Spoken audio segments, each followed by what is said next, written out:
Okay, I think I'm live now. There's stuff happening on my stream and I'm not quite sure what's happening. So, yeah, it is there. How you doing, guys? This is Hybridsteel. Welcome to a brand new game based in a shop called Figure Shop Simulator, where I don't know what we're doing. All I know is that it's going to involve doing a shop. So that's pretty much it by me. Not quite sure what it's going to be doing. Is it any good? I don't know. Is it worth playing? I don't know. But for the record, I have not been paid to play this game. I am not. There's no money under my table, because if there was, I'd use it as a footrest. But at the end of the day, I have no idea what this game's like. So please take this with a pinch of salt. These are my first impressions, and we're going to get into this now. Basically, I took it. It was an email. It came through. Check out this game. Okay, I'll check out the game. Thank you very much. And we'll see what it does. Now, I'm pretty sure Komodo has already covered this game. But now we're going to actually look into this and see what it's like for myself. So we're going to be okay. Here we go. So welcome to Figure Shop Simulator. Start your very own figure shop and make a name for yourself in the industry. Print figures with a 3D printer. Already, that's not bad. We're doing a different type of technology in the game. Fill your shelves and catch the eye of your customers. Remember, smart pricing and fully stocked displays will take you to the top. Yeah, and a shed ton of money and selling your soul to, you know, well, whatever. Anyways, so this is my shop. The mouse is really smooth, like so smooth I might have to turn the old mouse sensitivity down. Right, that should do it. Oh, much better. That's working with me now. Okay, right, buy a 3D printer. Oh, sorry, no, yeah, buy a 3D printer for production. There we are. Right, lovely office, not very well lit, but we'll be okay. Ooh, back of my car. Excellent. All right. Oh, yeah. Okay. So let's get on my PC. We've got to go to the printer shop. You can buy different printers to produce figures. Each one uses different filaments and prints at varying quality levels. To print a figure, the size must fit a 3D printer. If it's too big, you can't print it. Well, that's very sensible. Okay, cool. So we're going to be buying this one, which is a Printex one. How you doing, Mark? So I just dropped my drink. Yeah, we're going to be buying a Printex one. Fantastic. All right. So I got to buy one of those. Is that all I need? Do I need filament as well? I'm probably going to need some filament, maybe. We'll see what we'll see where the tutorial takes us, because I've played tutorials before where I've gone so fast and then the game's broken, which has always been fun. Right, I need to take this box and put it in on the floor. Oh, it comes with a table as well. That's fantastic. It wasn't included in the instructions, but it's fine. Right, where's the bin? There's a bin. Fantastic. Buy a filament shelf. Okay. We're going to buy a filament shelf. Wood shelf, white shelf, table, filament shelf. 125 skadoodles. Alright. Pick up the cargo. I just need to go and get my shelf. Yeah, boy. Right, I'm going to put my filament on the other side of my door, so it looks a bit more professional instead of cramming it all together and be like, yeah, it just about fits. Okay, buy PLA filament for the 3D printer. See, I knew it was going to happen, I just didn't know when. Okay, so $24.99. So one of those. Pick up the cargo and place the filament in the warehouse. Oh yeah.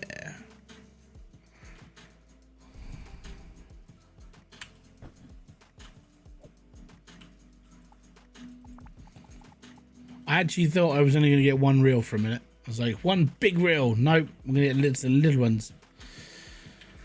Go to the 3D printer and load the filament.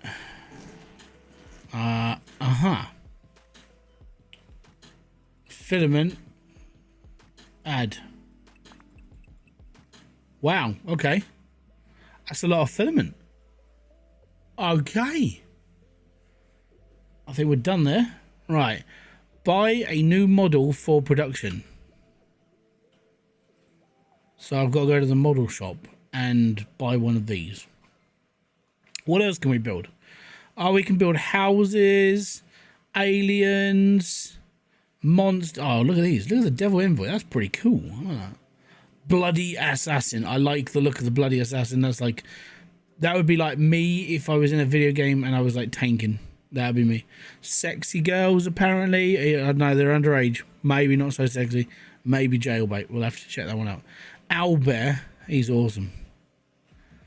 Cute little dragon things. Funky masks. Nice. I like the masks. They're pretty cool. Warrior queens. Well, there we are. The waifus are in. The Crusader Kings. Okay, so the dragons, like, the top popularity is doing dragons. Fantastic. Right, we can do dragons later. Okay, so let's get to the top. All right, so these are the small fluffy animals, and we can't. This one's free, so we have to do the Cameo kitten. Oh, okay. Hey, Hybrid. Good holidays to you. Oh, good holidays to you. How are you doing in the end? My Saucepan kids, yeah, they're doing okay. Muppets, the both of them, but yeah, they're all right. Okay, license acquired. We are done. Go to the printer and start producing. Okay, models, fantasy animals, that one. If only 3D printing was this skillful and quick at the same time. Look at it. I've never seen a 3D printer go this fast in my entire life. This reminds me of the t-shirt printing company one. So when you had to put your t-shirts on a printer and then it would come off and then it go into a box and you take your... So it's very similar to like other things that we have played in the past. It's very... The difference is we're actually creating the figures instead of buying stock and then shelving it. So that's the only difference. At the moment, I'm all right with this though. I don't have to do too much. The downside to not doing too much though is when it comes down to automation, you get bored because nothing's happening. And you're just like, what am I supposed to do? Just wait. It's fine. I'll be all right. So far, though, I haven't had to serve any of those customers yet. I don't know. Hold on. I didn't get... What? Oh, okay. So it might, like, so if we unlock one, it goes out on the shelf. Okay. So it actually shows me that if we buy everything, it's like a collection. Gotcha. Right. Nice. Are we done? Buy a store shelf to... Oh, I've got to buy shelves again. I've already... Wood shelf? Figurine shelf. Where... No, yeah, figurine shelves. We want a nice shelf. I don't want to spend $100. I want to spend, like... glass. I like the glass stuff. Glass looks nice. Oh, okay. We'll buy the cheap, crappy wooden ones. We'll have to put them together and they come from IKEA. I know. Right, and place. There. This shows your store's popularity. Higher popularity means more customers and access to more items in online shops. But remember, customers' bad reviews can negatively affect the popularity. I am aware. Right. So you're probably wondering why I'm playing another supermarket game. I already explained at the beginning. Basically, they said, here, have a copy of the game. I'm not getting paid, so I'm going to tell you exactly what I think of it. So far, it's all right. It's not like anything, nothing majorly special is poking out of me. And there we go. Right, so now where do I put the boxes back in the corner? B?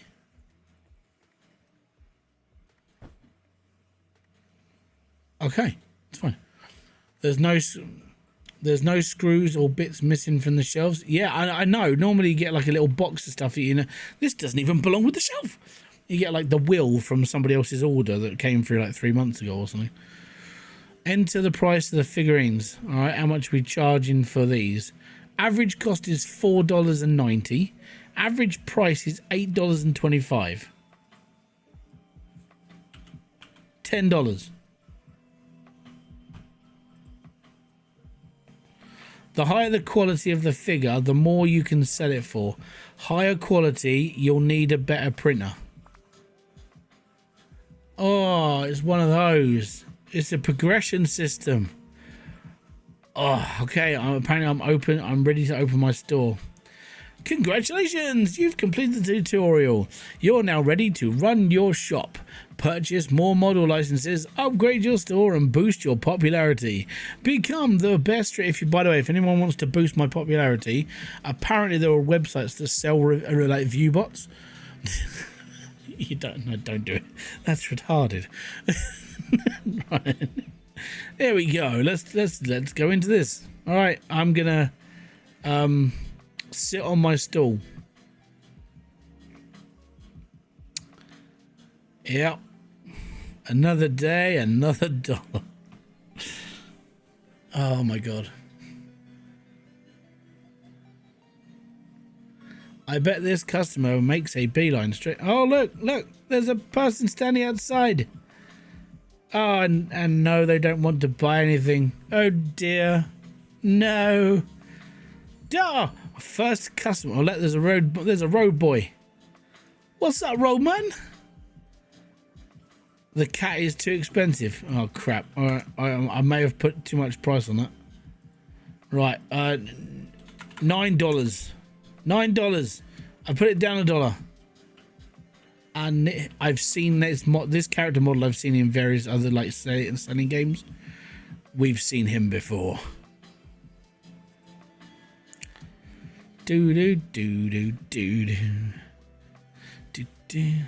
Yes, it's a model of a cat. Ah, you wanted 3 of them just because one isn't good enough apparently. Okay, I can't see that. Right, I was going to say, I'm blind. 27 skidoodles. Thank you very much, sir. Have a lovely day. So I suppose the best thing to do is to print a load of stock whilst just sitting. Yeah, I suppose actually that's probably about right. Oh no, yeah. Give me a second, lady. I just want to make sure I'm printing something again. There we go. Yeah. Hey, look, I mean, I don't even have to. The best part about this, I don't have to rely on orders. It's like the game's doing it for me. All I have to do is sit here and play the game, like just cash up. Yep.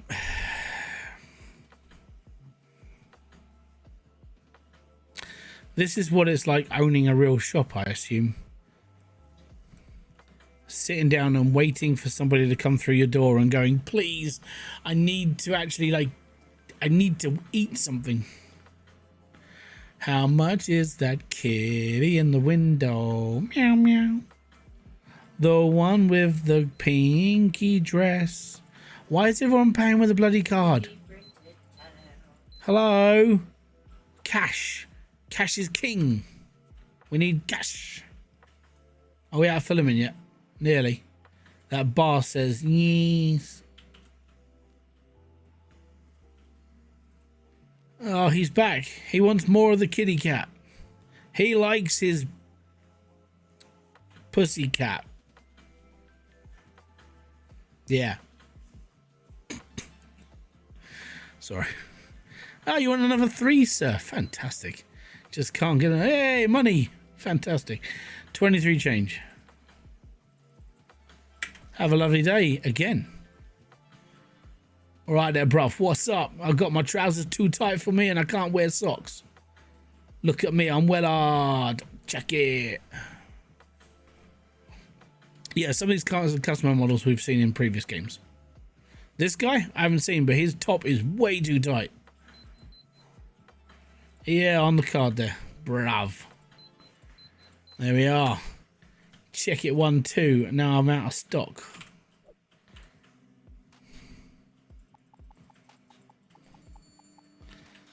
What am I doing with it? Do I have to put these in the bin? Oh my god, I have to put them in the bin as well. Oh, that's a waste of a pallet. It really is. Right, are we out of filament yet? No. A new customer at the checkout. Lady, you bought 2. Welcome in. So that's 18 buckaroos. Thank you very much there, madam. Have a lovely day.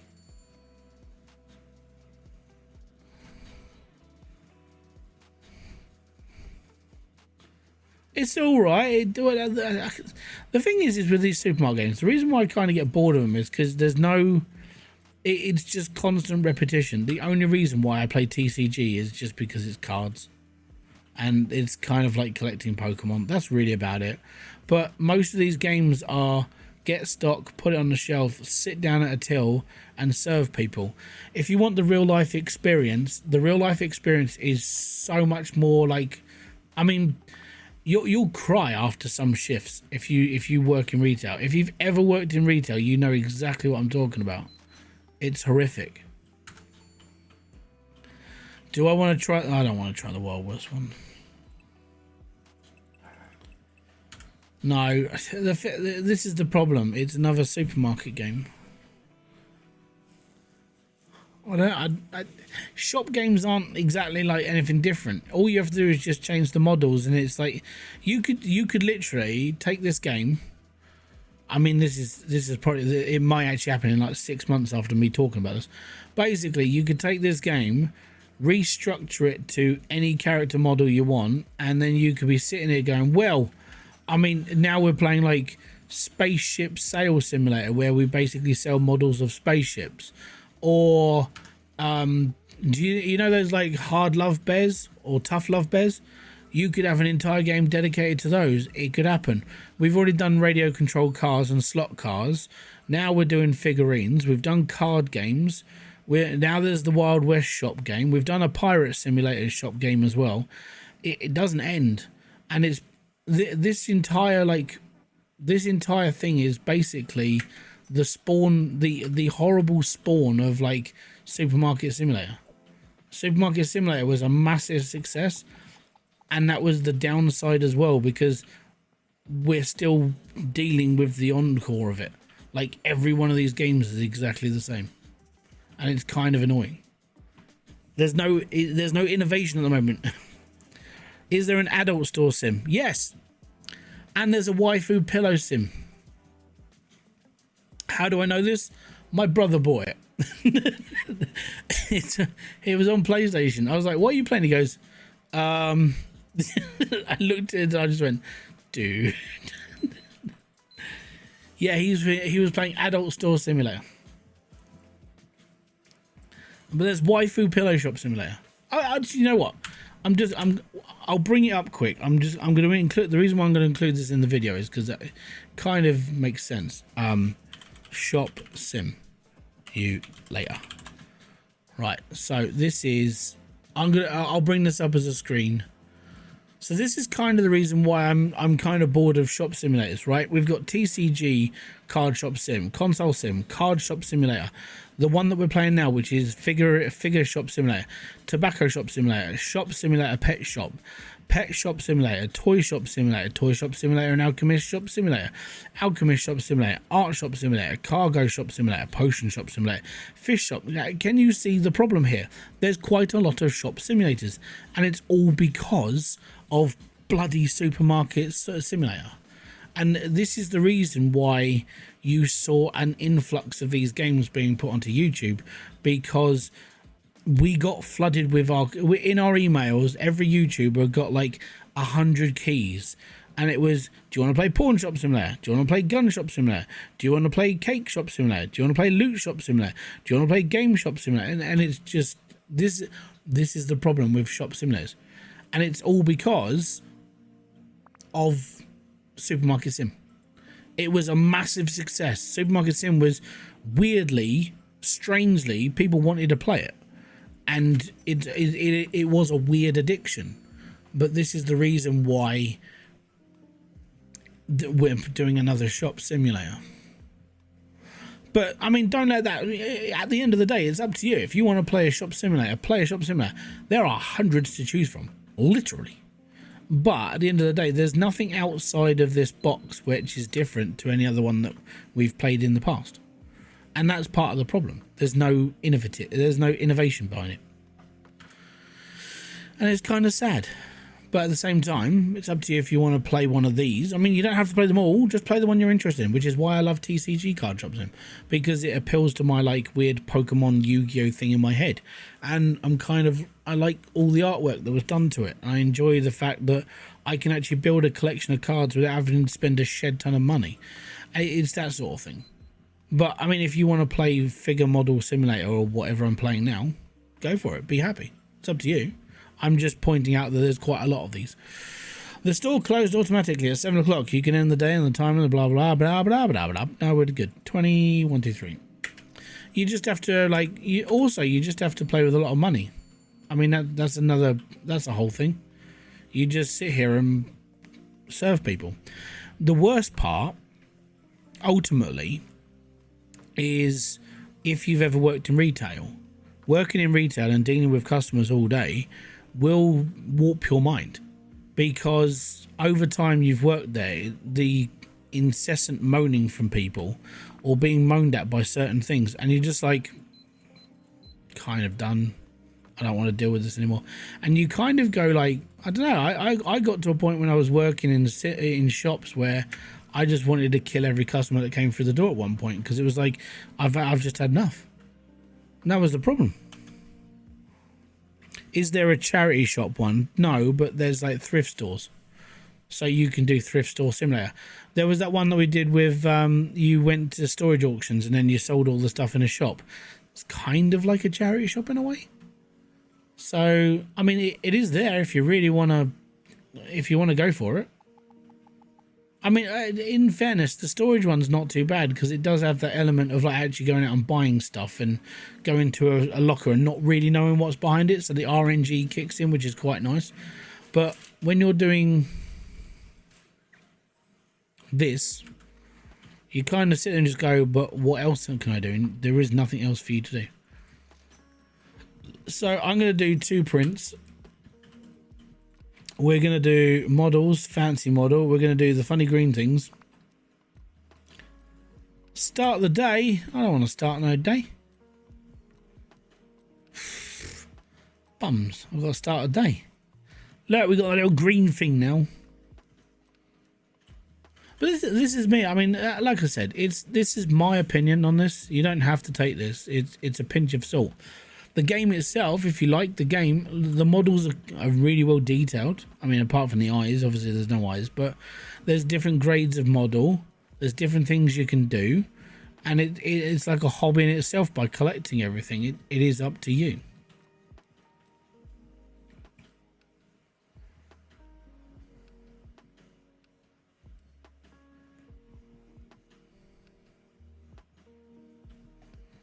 Are we done yet? Are we done yet? I got to buy some filament.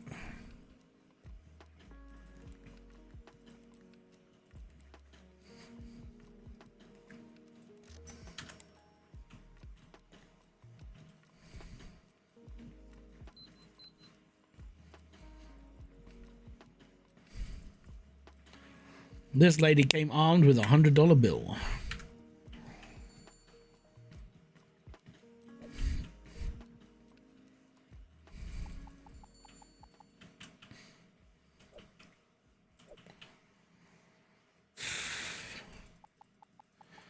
I was born an original sinner.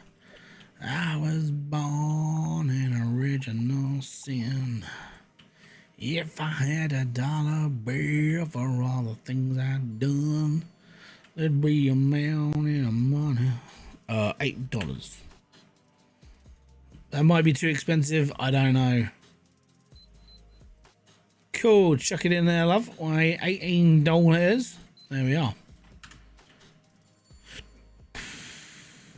Right, we need to stick printer, that one, print.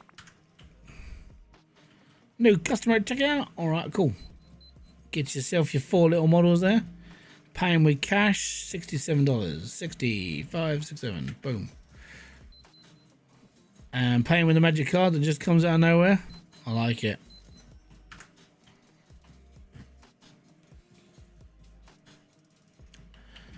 How are we doing? Right, we're printing the little cats with the pointy ears, aren't we? Look at that. Ooh. Yeah, so far, I mean, it's all right. It's an average shop sim. It's okay. If you want to play a really hectic one, play the burger one. That burger shop game we played, that was just like building burgers and an entire fast food restaurant and like putting orders in that quick. Oh yeah, that was a headache one. I didn't mind it too much, but you did sit there and just go, bloody hell, there's a lot to do.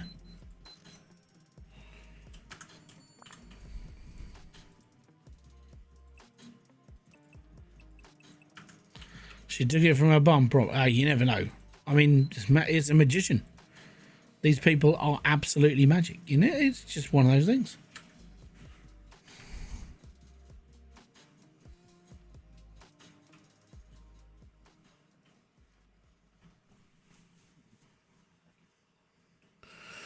But it's all right. It's clean. There's no bugs. I'm not falling through the scenery. I'm not flying through a wall. Genuinely, it's a very one-track game, so it's not that bad. It's not complicated, so this is for anybody. Anybody can pick up these games and play them. It's not that bad. The downside is just it's shopping. I'm gonna do them for a tenner because, well, reasons. How you doing, Archangel? By the way, sorry, I'm just blabbering to myself in my own little world. Because that's what I do best. Right, 17 quid, $33. Hey Wolf, what up, bruv? Right, we need to stick another fancy load on. Get that one producing, we're all good. Just got ya, all good. Basically, this is Figure Shop Simulator, not Figurine Shop Simulator. There are two figure shop games right now. There's this one, which has just come out, and there's Figurine Shop Simulator, which is a little bit different, where you basically buy models and you can paint them and put them on for sale as well.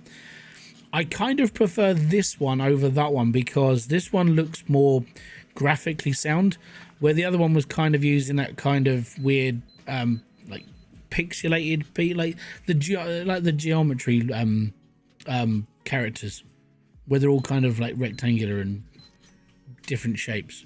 These actually look like people. So I'm kind of more favourable towards this one. If you want to choose, it's all good. But I mean, this one at the moment, I think it's $7.99 if you want to go and check this one out. But I mean, like I said, just type in Shop Simulator into bloody Steam, and you've got an entire like catalogue of your favourite hobbies as a shop. So yeah. But that's the other thing, like TCG Card Shop Sim not only does like cards, but it does figurines as well, and then all the other extra bits and pieces. So TCG Card Shop kind of covers this one a little bit better. It kind of does the same thing. It just gives you more options to like put stuff in your shop. So it's all right. I've never actually played Supermarket Sim. Yeah, isn't it? It's all right. Have you ever worked in a supermarket? I mean, if you have, well, that's the game right there. Just saying. I can't put this down. I've got one more left in there. You just want the little cat with the pointy ears? You can have the cat with the pointy ears there. You look well hard enough to have one. You need an Argos shop. Oh man, that would just be. I think that's just Warehouse Simulator. Yeah, Argos Simulator. That would just be like working in a warehouse with catalogs and stuff. Oh man, you're taking me back to the 90s. Back in my day when we used to flip through the calendar. Oh, no, it wasn't a calendar catalog. Sorry, it was, in the great words of Bill Bailey, the laminated book of dreams. Right, go and watch one of Bill. I can't remember the Bill Bailey, like the comedy one he did, but it wasn't a catalog. It was the laminated book of dreams.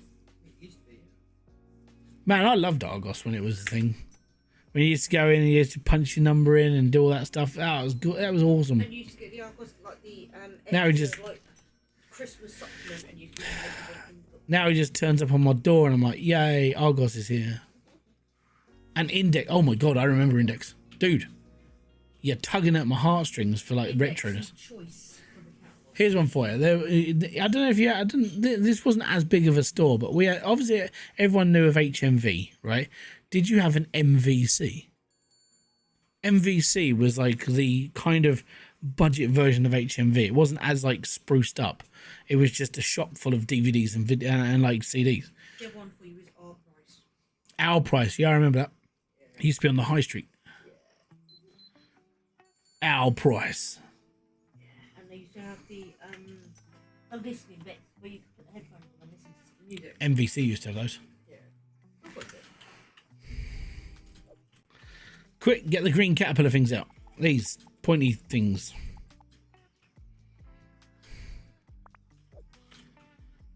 But yeah, if you want to relive the old days, you can buy Record Shop Simulator. There is a simulation game for that. Does exist. You had to fill the ticket with the epoxy pen. Yeah, the pencil that never worked properly because someone had blunted the bastard before you used it. Bastard! Yeah, I remember it. I remember it well. Back in my day when we used to do things physically, that was. Or I mean, Argos for us used to, before they started doing pencils, because they had like a big, like they had the big container full of pencils in Argos. You used to have that crappy pen on a chain. Now there was a problem with that. Someone either nicked it or the pen had run out. And then you're sitting there going, I need a pen. I can't write. I want my trampoline, but I can't get my trampoline because I haven't got a pen. Tectonica's still on my list. Is it broken? I don't know. Well, Tectonica is like, that's a good game. If you like, you know, conveyor belty games, it's all good. Excuse me. What the smack happened to my box? I'm going to wait. Yes. So yeah, this is First Impression Friday. This is something I actually don't mind. I like doing First Impression Friday because First Impression Friday gives me an opportunity to look into something new that I haven't seen before. So I kind of figured I'd take this one and see what it was like. And if you guys are enjoying it, you can go and buy this game now in Steam. I think it's like 20% off or 10% off, one of the two. But it's money off. But it's all right. It's just, it's a sim game. It's all right.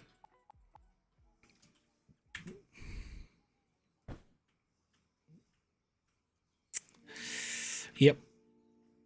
Can we print whilst we're at night time though? Or do I? We'll be all right.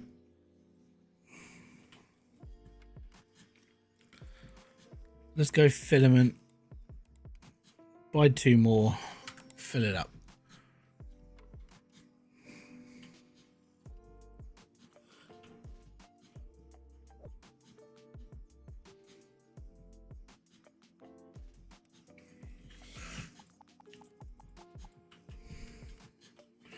Do you sleep in the shop? No. Basically what happens is we start to get tired and then we get chloroformed. And then all of a sudden we're back in the shop. I know, it's a mystery.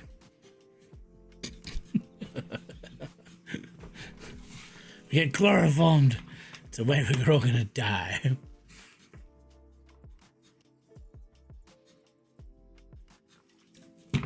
It's that product called Magic Nap. Or is it called, I can't remember if it's called Magic Nap or Sleep Tight. There's like a joke advert.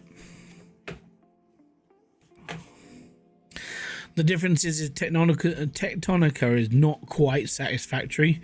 It doesn't feel like it's got as much freedom because you're underground and there's kind of a story and you got to explore bits and pieces and do this, that and the other. They kind of like, they changed it a little bit to kind of give it a different feel, but at the same time, joys of life. I don't know, there was missing requests. Whatever am I going to do?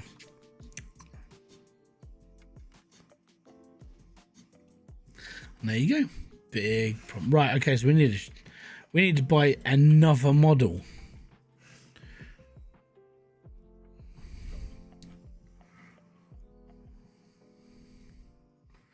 Or no, if we do one more day with these small models or these fancy models, right? And then we'll buy those 3. And then we'll be all right.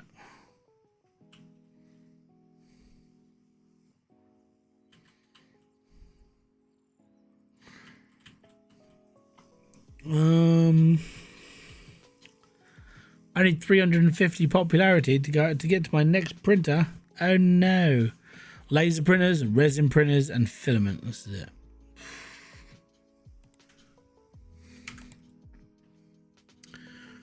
I've got to be honest, Landlord Super, I tried to seriously explain. I love that game because it's set in a period of Britain that was a pain in the ass. But it is a good game if you just enjoy building stuff. Expand house and it just wouldn't recognise my enclosed house as an enclosed house. So basically it breaks in the late game. Very, very sad. Have you played it recently? Because obviously the game is far more, it's gone forward.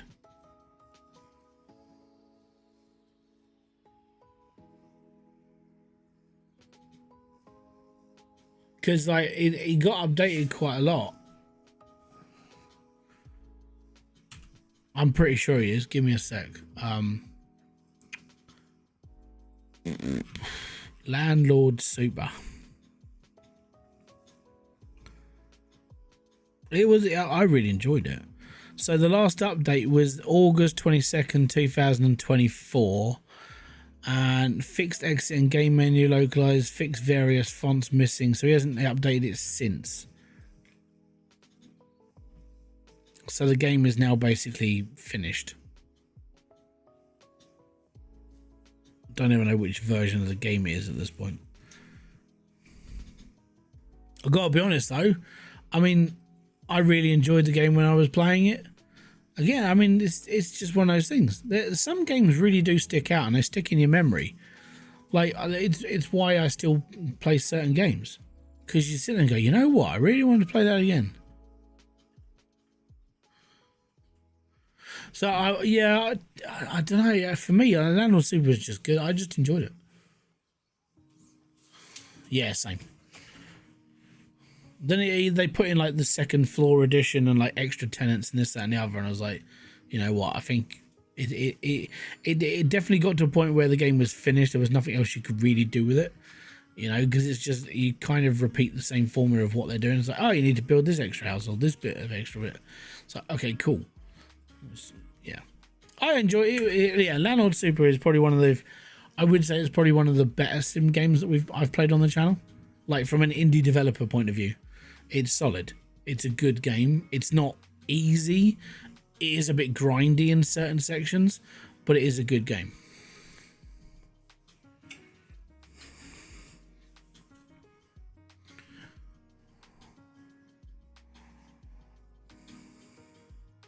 Oh yeah, definitely. And also, if you grew up in the 80s, if you grew up in the 80s of like England, you knew what the references were as well. I mean, obviously, if you grew up in the 90s, you wouldn't get it as much. But if you grew up in the 80s, you would understand certain parts of what was going on in the game. It was just it was just nostalgia, basically. It's definitely one of the best games I've ever played. Yeah, exactly. I think it is good. It's just a really solid game.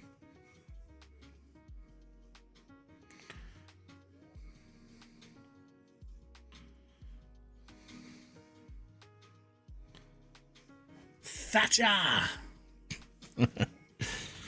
Yeah, you have to go back to the young ones for that one. I'm bottom.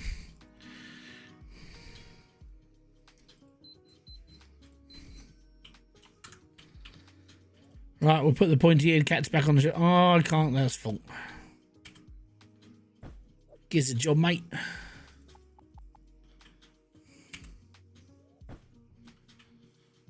Oh, I didn't put the green things up for. Yep. There we go.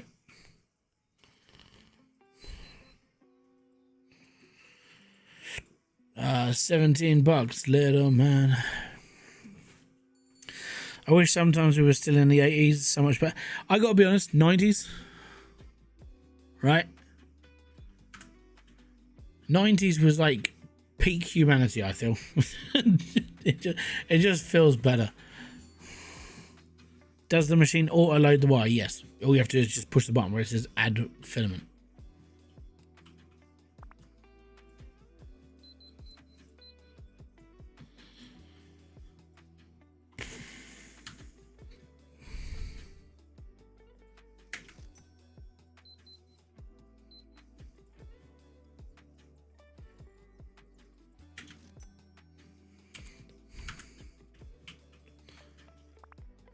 It's not finished. There we are.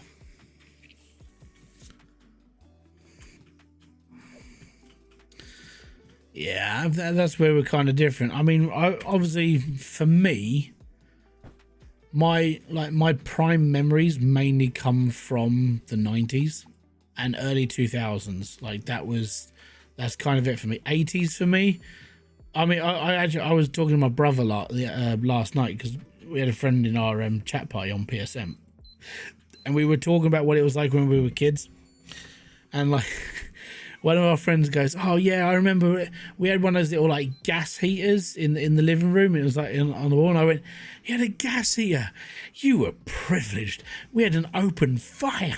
And then like me and my brother were sitting there just going, "Yeah, we had to literally." I mean, because the house we lived in didn't have central heating, and this was like in the 80s. We didn't have central heating. Other places had it. They had like the vent system that went out through the like. Where like Kerry's house where she grew up in had like the heated like vents that go up through the house. It apparently only worked on the bottom floor.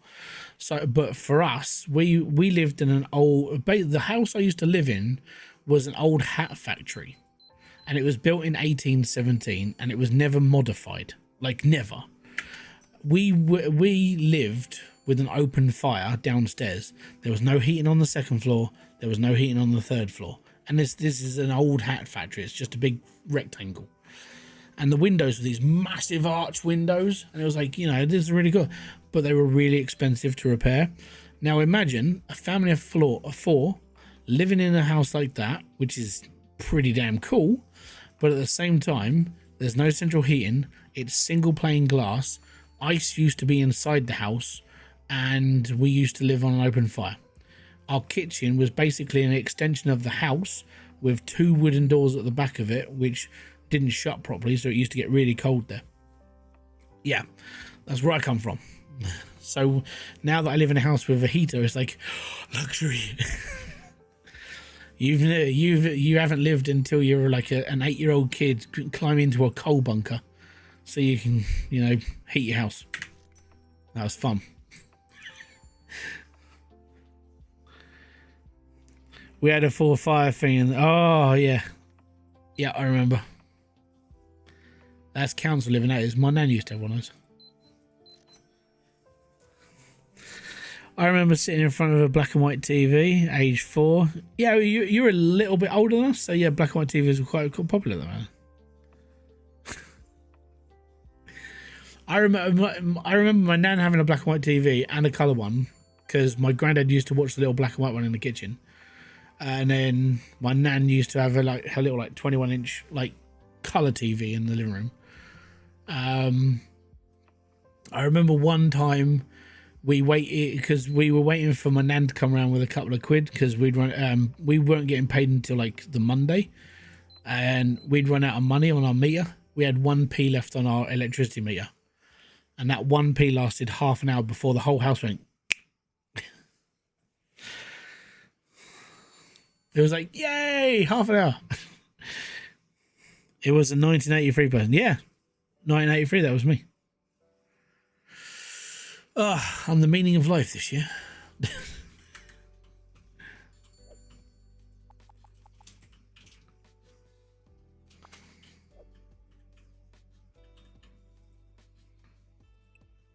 Right, we're going to chuck this one on. Add filament. Done. Fantastic. That's the outside door. Wrong door. Wrong door. What do you want? Yeah, give me money. $3. Brilliant.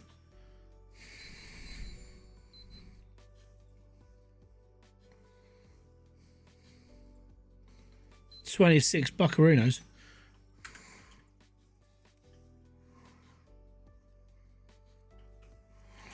But yeah, back then it was, I mean, the whole conversation was basically like, how did we grow up as kids and stuff? And it was like, looking back on it, we lived a really, really like poor life. But I mean, at the time, my parents didn't have a choice because we would give, like, I mean, our granddad was kind of a wealthy person, he kind of screwed my mum and dad over. When he bought this house, he was like, yeah, sure, you can live in the house, that's fine. And the worst part was there was no mod cons, no nothing. And poll tax was a thing. Poll tax just came in as a thing. My dad had to pay it all himself, and it was like, cool. So like aged 18, 19 years old, my dad's working like 70-hour weeks just to pay for stuff. And it was like, yeah, cheers, Dad. Thanks. And that was our life. And it was like, okay, cool, we're just gonna get by. My mum had to work. My mum was like dinner lady for the school. She worked in a supermarket. She did all those jobs just to kind of like help us all through. Oh, it was just joys of it. Dad supplemented income with his horse training. He did well then. I mean, if you're able to like supplement for horse riding, you did good. I think that's where like Romany gypsies and people like that do in this country. Like you always find like the traveller population, they've always got horses, and I kind of think it's their sort of like how they make the extra money. I'm like, that's fair. I mean, at least they're wheeling and dealing like everybody else does in the world. So fair play to them.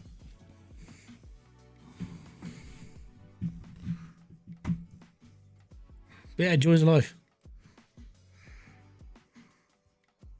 Explaining to my, we went to this place where they had like, they'd put up like old buildings.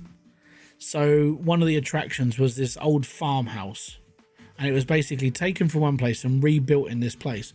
And the date was on, it was like 1780. So it was originally built in 1780. So this is an old house. It was basically like stone foundation and wood, like pretty much wood. That's all it was. And as soon as we walked into it, like the first thing they said was, Dad, where's the light switch? I was like, this place didn't have light switches. 1700. Dad, where's the oven? It's that in the corner. It's this funny little like brick thing with one little tiny hatch where you could kind of like put a loaf of bread in. And it was like, why? Where's the TV? I was like, there is no TV. This is every question. And there was this funny pan with a really long handle on a bed. And Logan goes, Dad, what's that? I said, that's for heating up your bed. He goes, why? I said, because there's no central heating. You had to basically heat your bed up with coal and put it inside the bed. And he was like, why? I was like, because it got really cold. Trying to explain to a 9-year-old about like how things what things that they didn't have back then as well. It was kind of like, I think they kind of learnt a lesson that they live in a house with radiators and TVs and everything else. I think it helps to take your kids and take them into one of these places and show them how you used to live or how other people used to live. Yeah, the bed warmer. Where I used to live, there was more tarmacking and hedge cutting and engine trash down. I mean, where I used to live, part of the high street for me was like single track because it was never like modified, and there's like buildings either side of the road, so you could like only get one track down. The other side of the high street was 2-lane, so that was completely fine. But most of the buildings in that village that I lived in, they haven't changed. Like, you can look back on where I used to live. Well, I'm not going to tell you where I used to live, but if you look at the old photos of where I used to live, the buildings that are on the high street have never changed apart from the shop front itself, where, instead of like a cobbler's, it's now a clothes shop, or instead of the old school pharmacy, it's now like a post office, that sort of thing.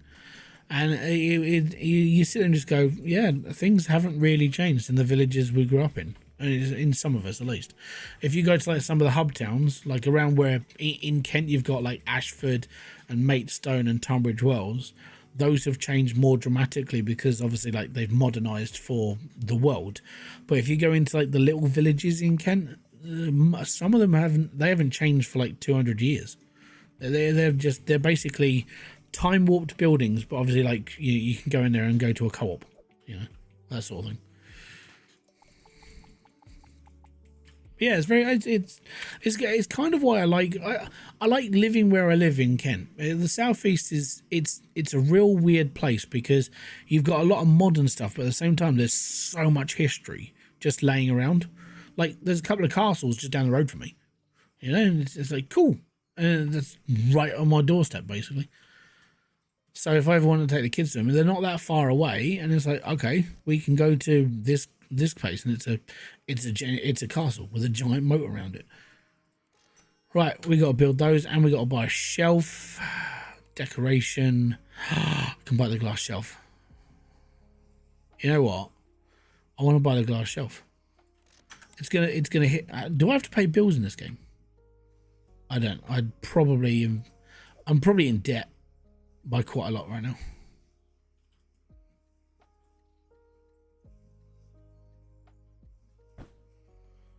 Ooh.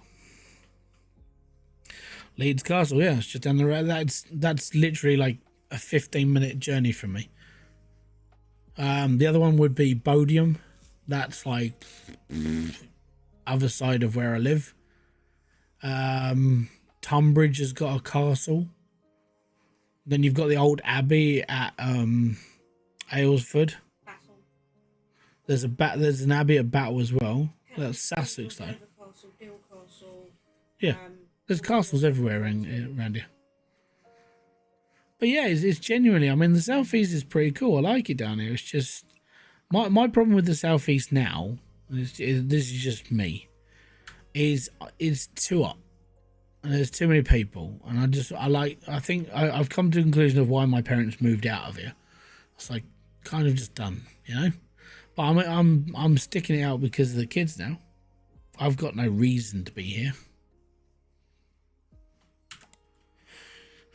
Sheppy, oh yeah, we don't talk about Sheppy. So you're reading all this off. I can't remember, Stu. Do you live in Kent, or have you lived here, or do you just know the area? For the record, though, Sheppey's a weird place. Like, really weird. Because you got to think, before that bridge was put in, those people didn't get out very often. And it's on an island. Just know the area. Yeah, it's all right down here. It's all right. Kent and Sussex is not a nice issue. Huh? That's part of the problem with where people live, though. When you live in a place, even if you move to a place and go, oh, it's beautiful, over time everyone sits and just goes, shit on. It's not nice. It's not great.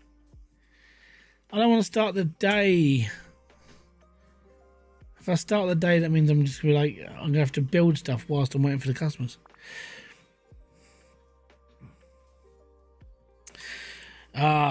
The power station at Dungeness. I don't think it's active anymore. I think they turned it off because it wasn't needed anymore, because it basically got to the point of just being like old, and unfortunately when nuclear reactors kind of get old, they kind of get a little bit dangerous. So I think they just disconnected it and turned it off. Yeah. That's another strange place as well, like Dungeness, because you can get the train from it's basically a little train, and you can get this train that goes from like Hythe, and it goes to Dungeness. The weirdest place about Dungeness, right? There's all these funny little like weird houses all the way along this area. I'm like, okay, that's fine. You know, some people live there or whatever, or they're just old places. But the beach grows. It doesn't shrink at Dungeness. It's constantly growing. So if you look at, I can actually, let me just pull this up. It's a very, very strange place. Dungeness, and there's nothing down there. There's literally a nuclear power station, it's a nature reserve, and there's a lighthouse, right? And the lighthouse is nowhere near the water anymore. So this is, I'll show you, this is one of the weirdest beaches in the southeast. So this is Dungeness, right?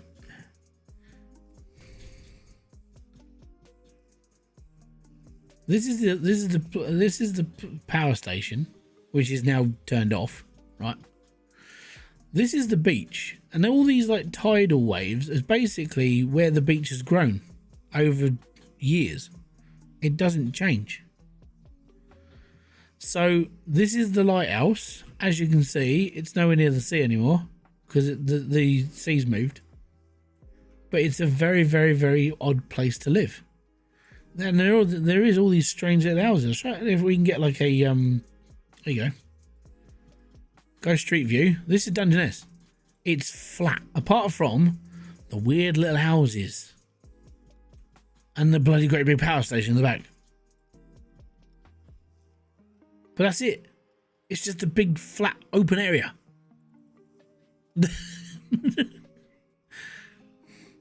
It's a very, very strange place. This seems very similar gameplay with, yeah, I've spoken about all of that. Yeah, TCG card shop. If you've played any like shop simulator, you've played it.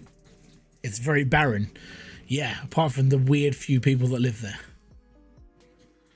It's a bit like Royston Daisy. It is very strange.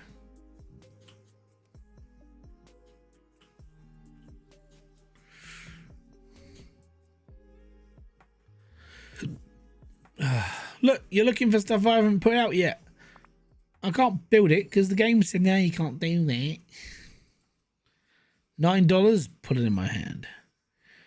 Didn't they try to put in a wetland type place for the bird? Oh, well, it's kind of a nature sanctuary. So if you go down there, you kind of just go, okay, you can't really do much. That's fine. So it is kind of left for whatever, you know? And that's fine. But it's, yeah, it's just a weird, desolate, empty hole of a place in Kent and Sussex. It's just a weird, strange place. And the thing is everybody who goes there, you get on the little train and you go, oh my God, this is fun. You know, you get to see all the little things fly past you at like 15, 20 miles, 35, 40 miles an hour because it goes quite quick. And then you turn up there and you go, right, cool. So let's go and look at the lighthouse. So you go to the top of the lighthouse and you go, oh, it's amazing, it's flat. And everything around you is just flat and desolate. And then you go to the cafe because that's all you can do. And then you just wait for the train to go back. Because you don't really want to go, you don't really want to go and stand next to a decommissioned power station. You know?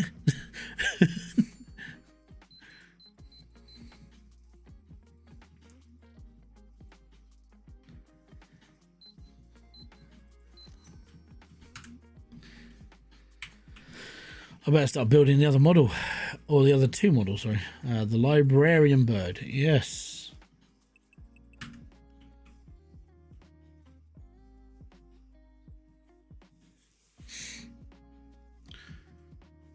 You can't really turn it into a wetland either because it's on a tiny slope. It's not like a noticeable slope because everything looks flat, but it's a kind of a slope because it slopes down to the beach. No, yeah, it's Romney High train. It's basically like a half train. I don't know what the type of model because it's not a full size train. It's kind of like a one-man train. Light railway. It's a light railway. There you go. Kerry confirms.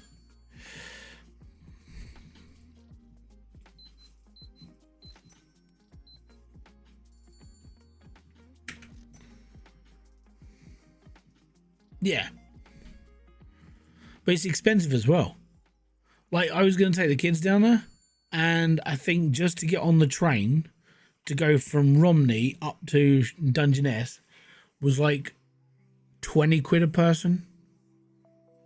So a whole day out costs like 80, 90 pound. And then you sit there going, okay, cool, I've just spent this much. And then the only thing you can do there is go to the cafe, which means you spend money on food and drink. So the whole day will cost you like, you know, 150, 160 quid. And all you did was sit on a train and go to an old power station and a cafe and a lighthouse that's not nowhere near the water.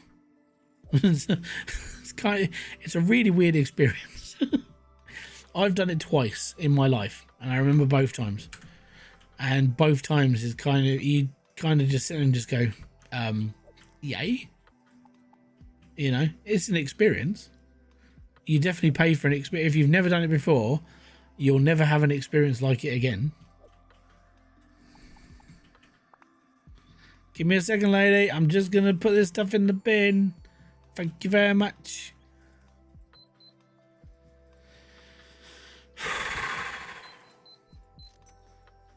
There we go.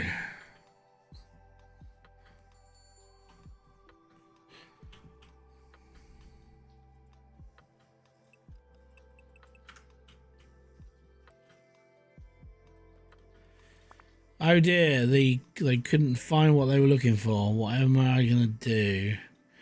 £33 and 50p.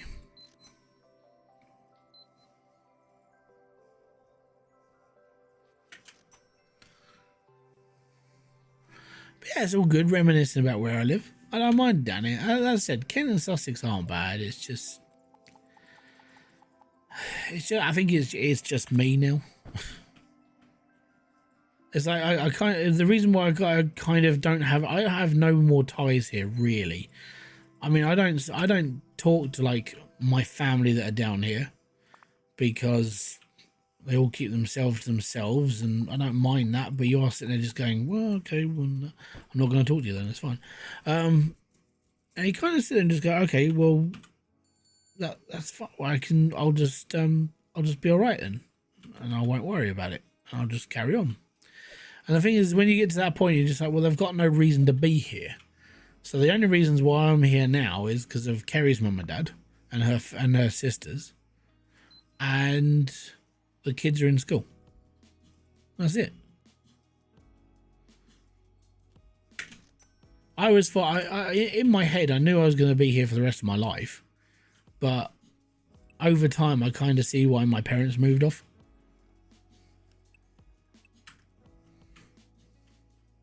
I used to go to Eastbourne. Eastbourne's like the second Bexhill. It's not quite the retirement home village of the entire world, but it's getting close.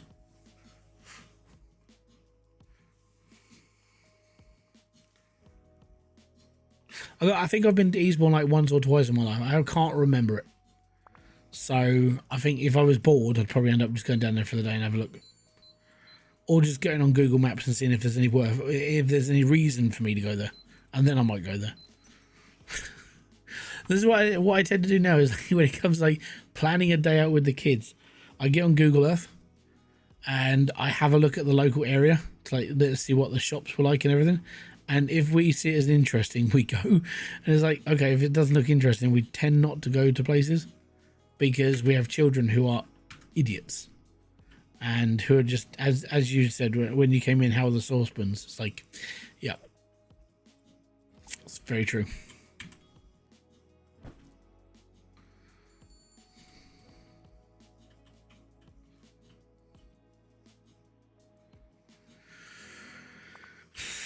But yeah, taking them anywhere, they need that, like, oh, Daddy, what's this? And if I can just do that, then I know I'll be all right.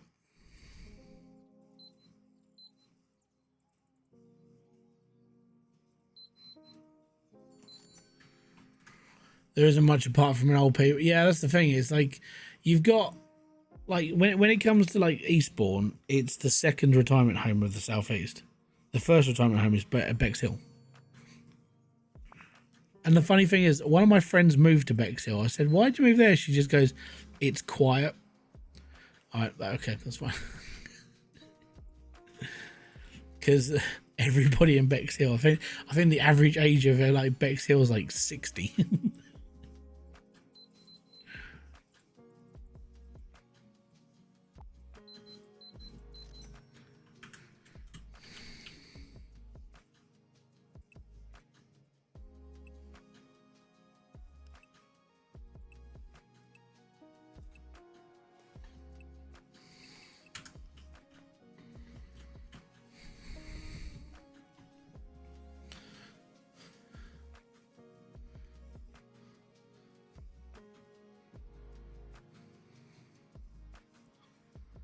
But yeah, I think that's really about it.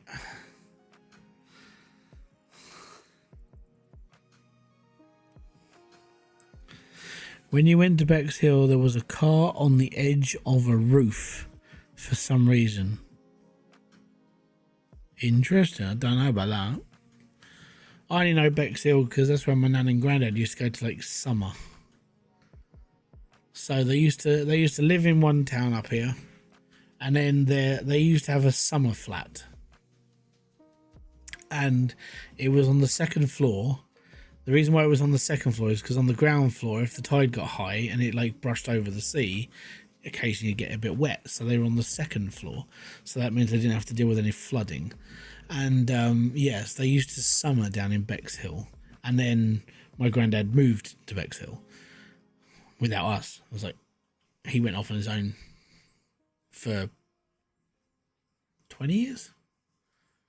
Can't have, hold on, I'm X age now. How old was it? I think I was like 15 when he moved down there on his own. I only had a few minutes. That's not a problem, bud. If you're here, you're here. If you're not, you're doing something else. It's completely fine. I ain't got a problem with that. Right, well, I think I need the assassin's kitties made. The night cats, sorry. Yeah.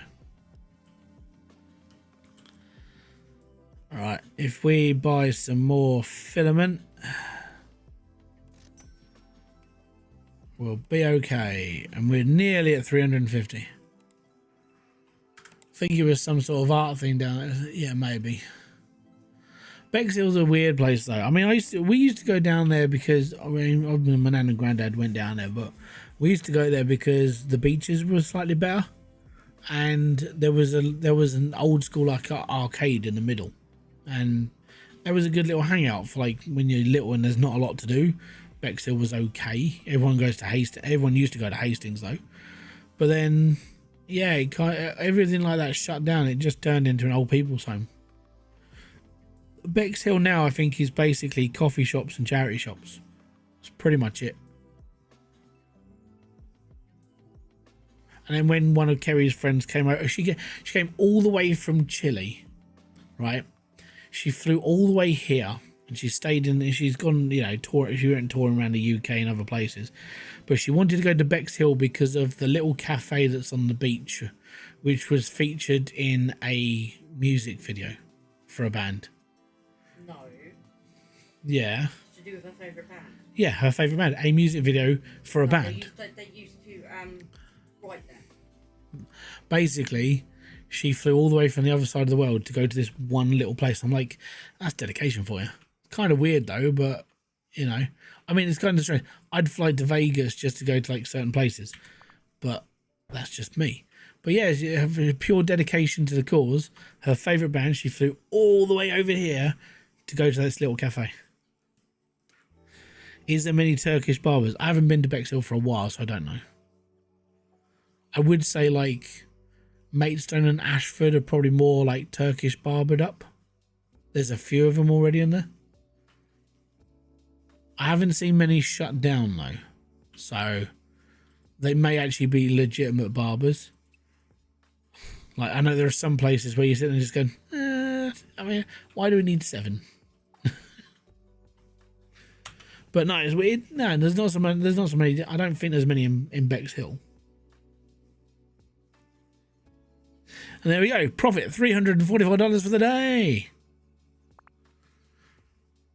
Start the day to continue production. Oh, I've got to put my reels in. Hold on.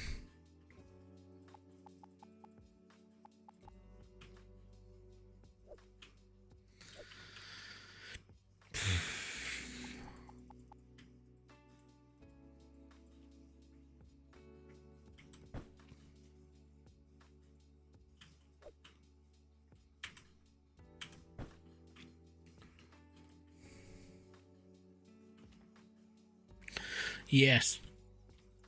Tinfoil hat time with those barbers. It's like, are they really cutting people's hair? That's the main question.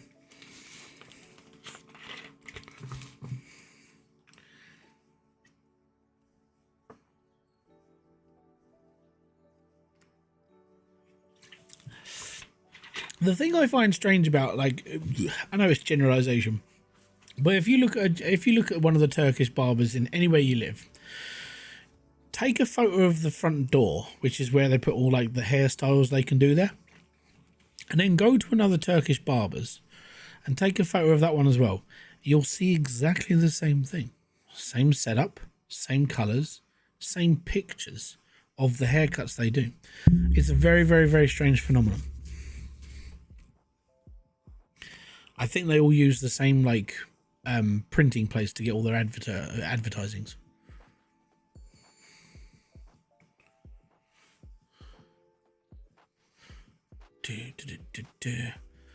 The basic librarian bird, it's there.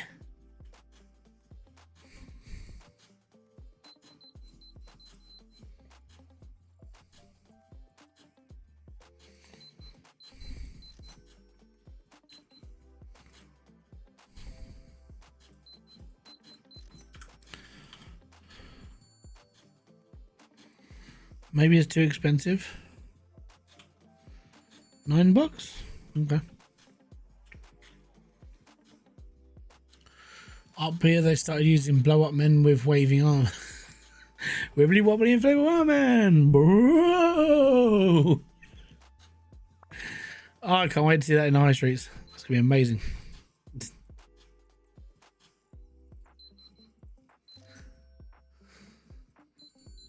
I don't see many of those around here. Even at car lots, I don't really see them.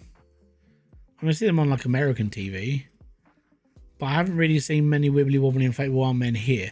The only thing I did see was on Sheppey, because we went up to Sheppey to go down the promenade, which is like the one arcade row on the whole island.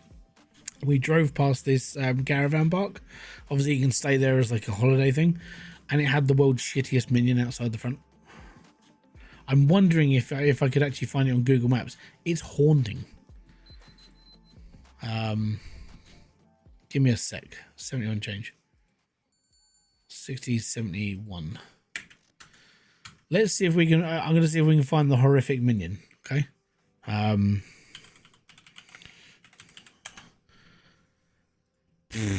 got a Google map and I got to find a caravan park on a certain road. So it was outside Laysdown. It wasn't there. That's a village.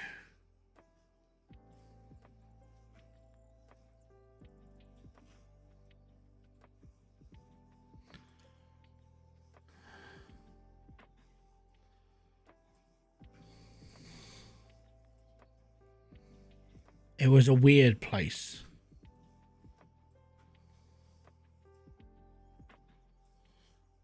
Don't think it was at the Elms. Kentstone Fabrication.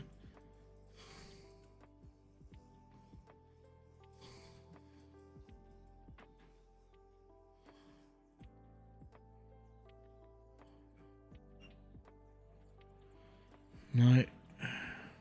No. Definitely wasn't there. It was there.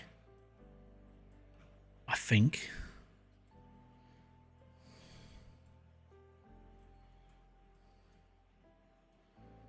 Oh my god. Okay, so this photo was taken in 2023. It wasn't a minion then. It's the world's shittiest Mickey Mouse. So this used to be Kent Discount Depot. Oh, it probably is. I think it got turned into a park. But this used to be it obviously is double photo because we're on Google Maps. But it's the world's shittiest Mickey Mouse, right? Followed by, I mean, now it looks like a minion, but that's what it was. Yeah, that's horrific. Well, there you go. Okay. Yep.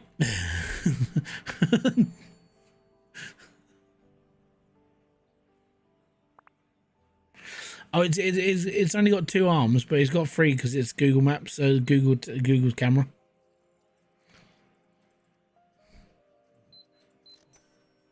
But they're just like these weird, really long things that just stick out from it. It's like, okay, cool.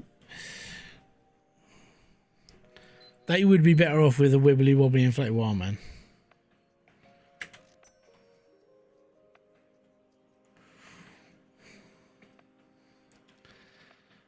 But yeah, when we drove past it, we went up there. It's like, look, it's the world's shittiest minion. It didn't look like a minion at all.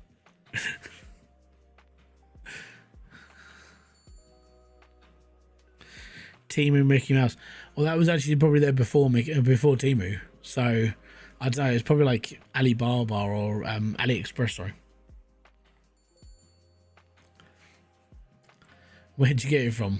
Yeah, nobody knows. 19 schools. Pretty sure. I mean, when I drove past it, I think when we drove past it, it was a caravan park, but could be wrong. I mean, this means I'm gonna have to go there again just to see what it is.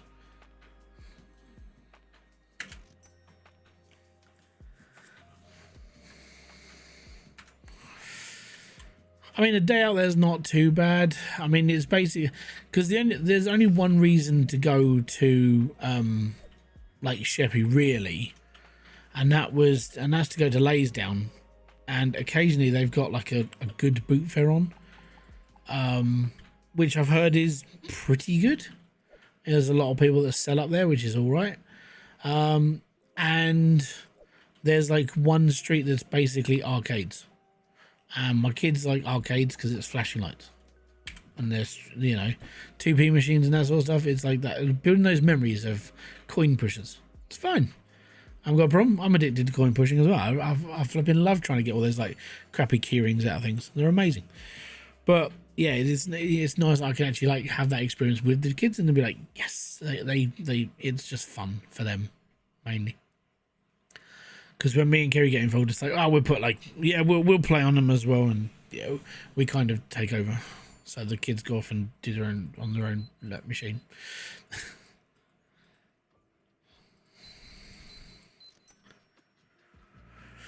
But yeah, they're all good. But it's a weird play. Like the weirdest part about Laysdown though is it feels like it's trapped in 20 quid in a 20 quid to an, yeah, exactly. 10p lolly. Well, most of the arcades now, I mean, I'd say most, all. If you go to any arcade that has like coin push and stuff, they're all ticket machines now.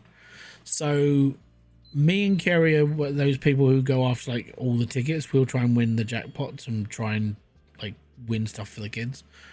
It's like when we went to Laysdown, we won like, I think it was an issue of like 7,000 tickets. Because we hit a couple of jackpots. It's not like we put all that money. We won a couple of jackpots and won some good bonuses. And I gotta be honest, they're probably the most expensive Easter eggs I've ever had. Because like the Easter eggs were like 1,000 tickets, and we'd done like 30 quid into the arcades, and we're like, we just spent 30 quid on like Easter eggs that we could pick up for like a £5. We did get some other things like teddies and stuff for the kids, but we just spent 30 quid on Easter eggs. It's like shit. But it's a day out thing. It's not like you don't go and do this every day. You don't go and spend 30 quid so you can get yourself some Easter eggs. You do it because it's a day out, and it kind of made them happy, and it was all good. But yeah, madness, man, madness. £28. Up here, the bullseye bully bears appeared near enough everywhere. Yeah, actually, saying that, when we went to Blackpool, because we went up into that one of those little gift shops, and they had like the bully bear there. I'm like, this hasn't been on TV for like 25 years. What's it doing on it now? And so yeah. It was cool. It's weird though, because you're like, I haven't seen these since like it came off the air.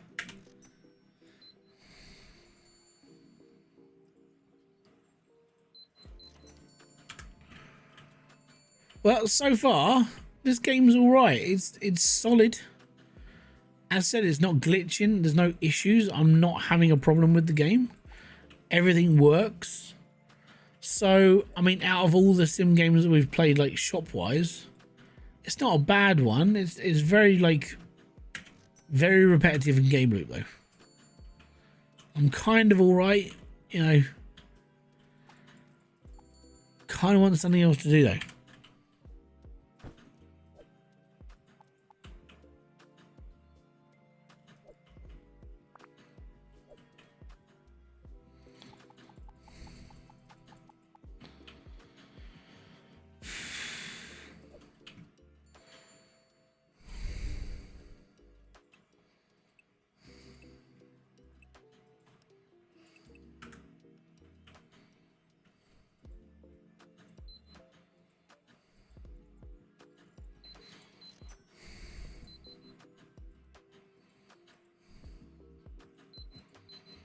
And there we go.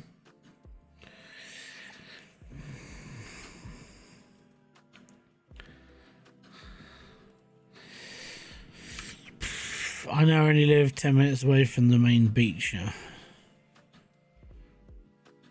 So do you live in Norfolk now then? I'm going to assume by your name, because it's Stewie Norfolk. That's the thing. I don't think we've ever spoken about where you live or where I live. We just know like different areas.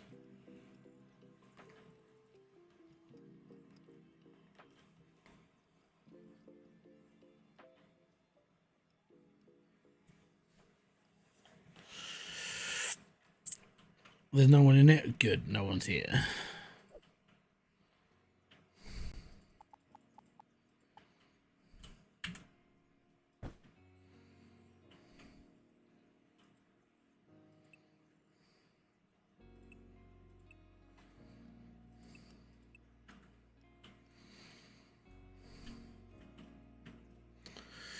I don't need just north. Ah, okay. Used to be just north of London. Nah, that's fair. So I was because we were coming up with ideas of what we could do with the kids for like short days out and stuff. And one of the things I wanted to do, because I mean for a day out it's not bad, but it's just getting there. Like Southend on Sea would be kind of one of those places I want to take them, because their little like theme park area is pretty cool and the pier is pretty cool. I thought that would be like a good day out, but it is like you have to travel to it.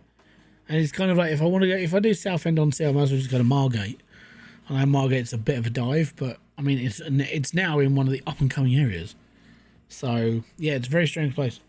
But yeah, Southend on Sea is something I want to do with them, just because it's like it gets them out of like their local area they know, and it just gives them something else to go to. Yeah, Adventure Island. Yeah, basically. I just wanted to see their reaction to it, because it does look all right up there, and it's just a day out. I'm not gonna live there, but it's just like go up there for the day, stay in a hotel, drive home the next day, and be all right. But unfortunately, we came because we went on holiday before the summer holidays, and it was kind of all right. This should be okay. And then we came back and it's like it's gonna be a bit like okay, we'll figure something out. Don't worry. I was like, all right, we'll deal with it. Is this gonna keep printing? I thought it stopped. Oh, it stops at midnight. Oh, okay, that's not bad. But yeah, I might do it with them. I mean, you can get a slightly cheaper like time out if you go up in like October. So I might just do that, because I'm not unless I go to another card convention between now and Christmas, which is probably likely. I don't see myself really doing much else. So I know there's a half term between October and November, and going up for a day when it's not as busy is all right.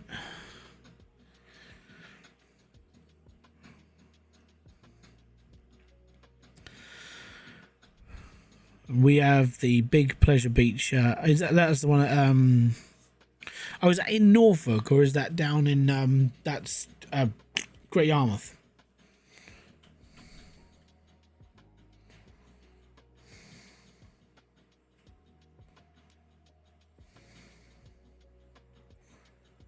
Because I think you're in contention with oldest wooden roller coaster. I think it's either Yarmouth or Margate that has one of the oldest wooden roller coasters. Yeah, I've been on that. I was only like, Christ. Actually, when did I go to Yarmouth? I've only been to Yarmouth once, and I think I was 16. Because my nan said, "Oh, do you want to go to Yarmouth for the weekend?" I was like, "Oh, okay," and it was literally just me and her. It was kind of weird, but yeah, I went there. Yeah, I was allowed to go off on my own and do stuff, so I went down to the theme park. See, that's what it was like when we were younger. We were allowed to go off and do stuff. Hey, profit, $441. Right, we got 861 ball hairs. Okay, we finished the collection of these up here. Look, we're done them all.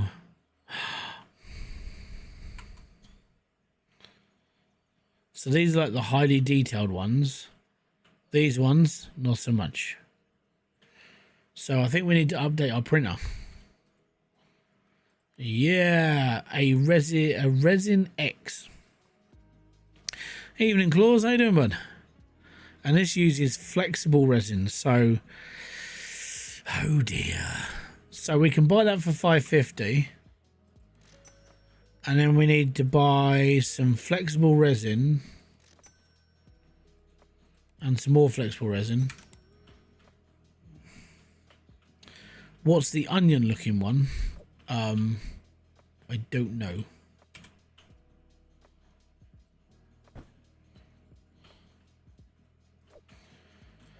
Give me a sec. Let me just because this one's gonna make this one's gonna be like better models.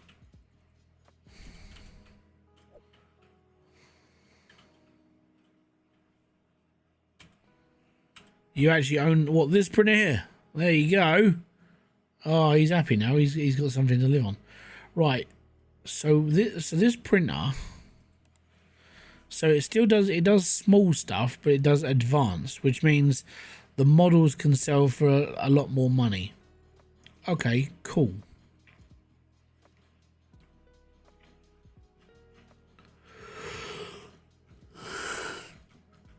That's not too bad then. Right. So we're going to look into like getting rid of this one and working on this one. Well, yeah, so basically the idea of this is you upgrade and get to the top, which this one's at 3,000 popularity. So we would be using this one as like the premium stuff. So this is PA11 powder instead of resin, basically. I ain't got a clue what it is. I don't do 3D printing, so there we go. So what I need to do is I need to clear my stock, and over time I need to do these.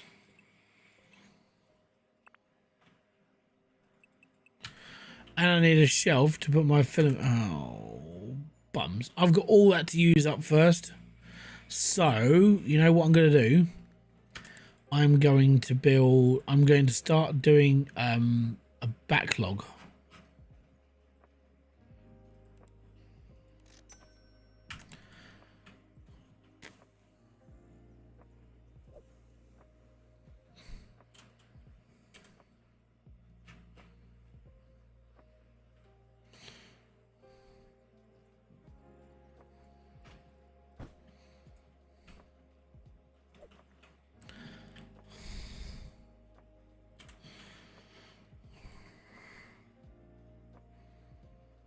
Oh, you bums.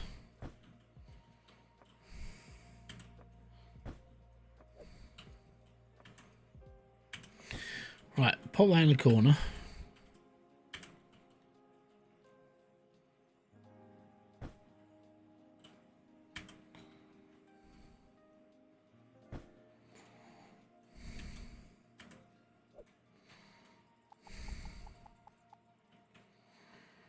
Right, that can go in there. And then that can go in there. And we're all good. And there we go. Right, and now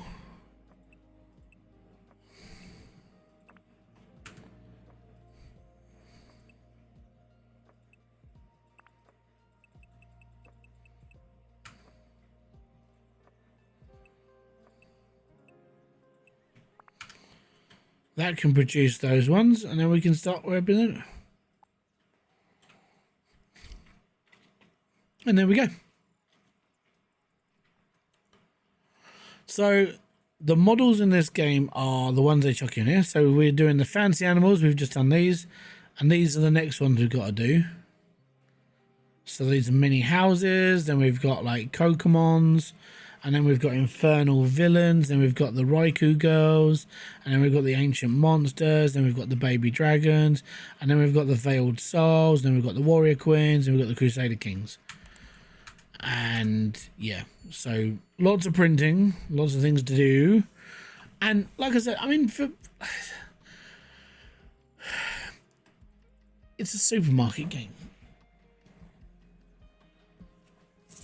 Any Barbies against? I think you'd be in trouble.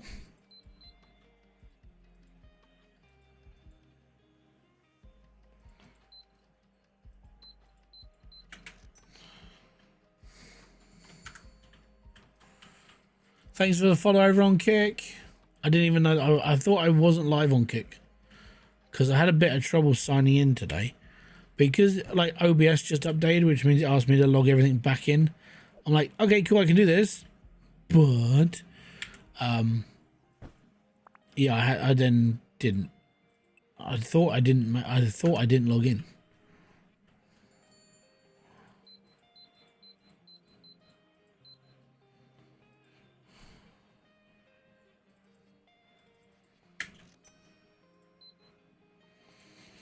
Dude, you just walked out of here.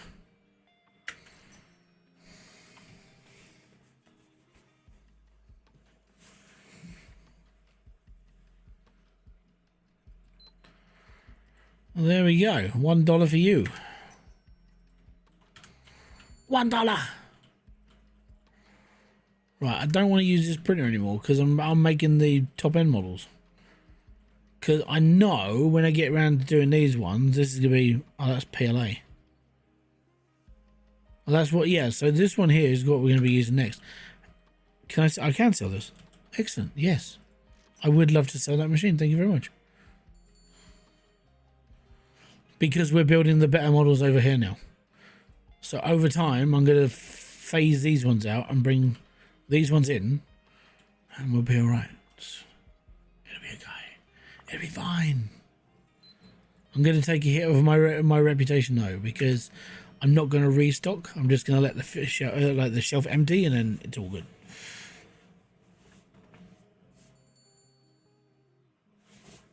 I think that's an order finished. It is. The little green things are done. Yes. Right.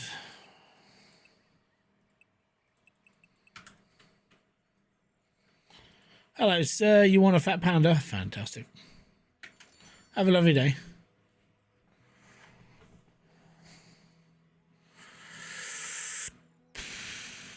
But yeah, I'm slowly getting into this whole... Because the thing that I want to do is I want to sort of try...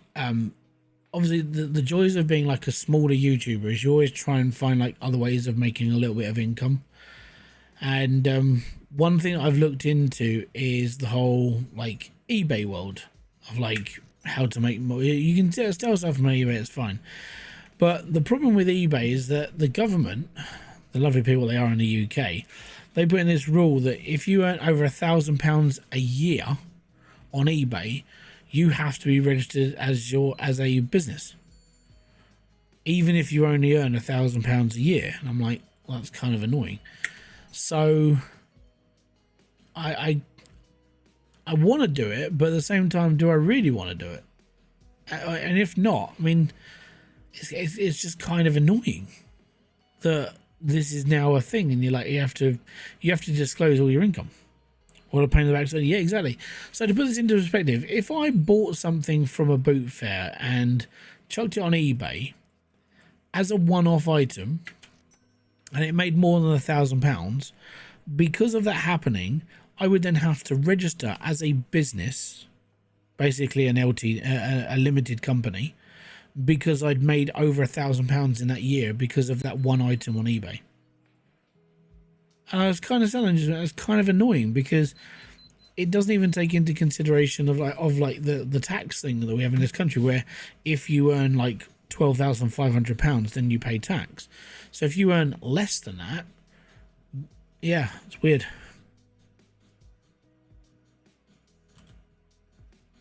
Yeah, man.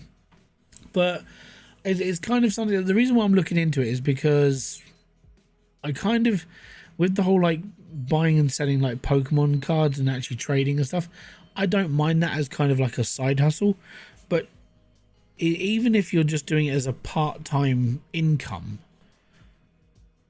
you're kind of screwed over on eBay because of the £1,000 like threshold. So even if you did it for a month and you made more than £1,000, you kind of sit there and just went, well, that's okay. So I have to be a company now. How's that going to affect, like, if you have a full-time job? So you have a full-time job and you sold a couple of things on eBay. Now you sold more than £1,000 on eBay. You then have to register yourself as a company and pay tax on your income on eBay even if, well, I mean, you wouldn't be paying tax anyway because you're under 12.5 grand, but you have to be registered as a company whilst working a full-time job. That your side hustle just turned into, oh crap, now I've got to do this. I got very sort of like discombobulated about it because I didn't understand. Well, I'm a dumbass anyway, so it's kind of annoying. But I kind of sat and just went, so how do I deal with this? Because my situation's really different. My situation is I'm a full-time carer. So if I go into this whole thing and I want to do this, if I register myself as a limited company to sell more than £1,000 worth of stuff on eBay, how is that going to screw me over some more? And I was like, this is really bad. And I was like, yeah, I didn't like it. So I've got to do a lot of research into it now, because this is something I want to do, because it's a way that I can actually kind of help out a bit more around the house when it comes to, like, you know, buying stuff for the kids and getting stuff done. But at the same time, it's almost like a middle finger to you as well, because it will screw you over one way or another. Unless I'm talking to an accountant, that someone can give me that proper advice. But genuinely, this is like kind of annoying.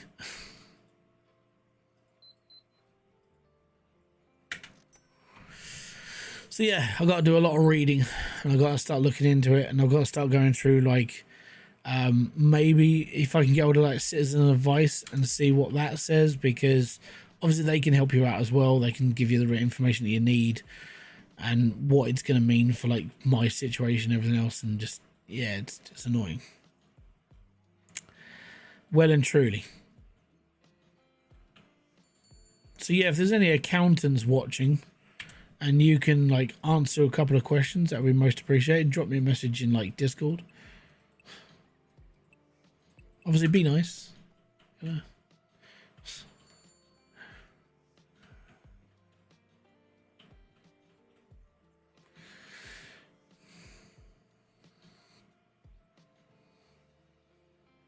Whoa! It's like mirror image.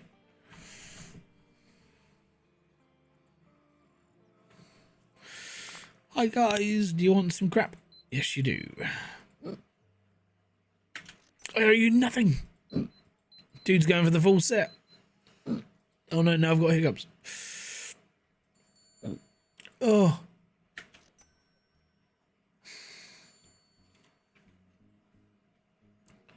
So yeah, I'm going to do some looking into that. Probably watch a couple of videos on it as well, because there's a lot of people on eBay that not eBay. There's a lot of people on YouTube that have got advice when it comes to like starting up like a selling thing on eBay. But yeah. And the reason why I want to do it is mainly because, well, number one, I've got into the whole like Pokemon world again, or trading cards at least. So I mean, I can expand it into like any sort of trading card, but at the same time, it's something I actually like, and it's kind of that whole when I used to do it. And obviously being a child, and I used to collect stuff. Now I'm kind of sitting there going, I'd like to obviously finish my own collection stuff, but kind of help other people as well. And if I could be that one person that like puts a card up and it's like, holy crap, it's the one I need, and that sort of reaction, I think that's a cool thing to do. Right, do I need any? I don't think I need anything on here for now. I'm gonna need some more filament though for my printer. Oh no, the cats are going out again. I live on an estate full of horny cats.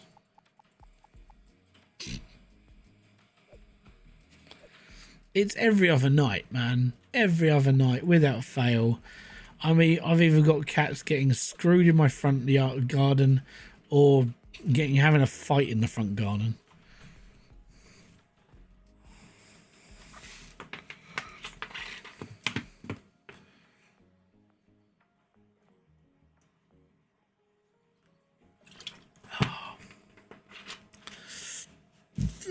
Right. I need to set out of this stuff first. I've got till midnight to print these. We're almost done. This printer's a lot faster.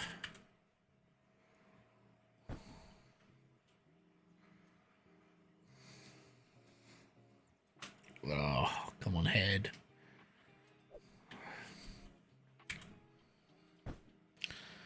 And there we go. Right, I think these guys are too expensive because no one's wanted them. So if I put them down to like £7 or $7, sorry, someone might buy them. Right. Yeah, today was expensive. $834 down. Right, one more day. One more day. One more day.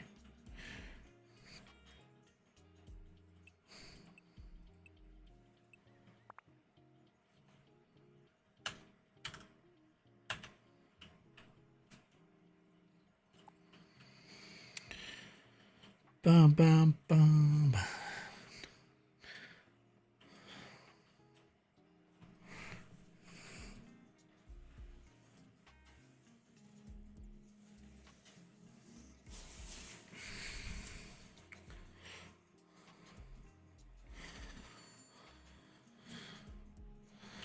But then I can't, as I said, the other thing I kind of got addicted to was like Whatnot, which is a really good way of buying bulk or buying listings off of eBay and buying bulk.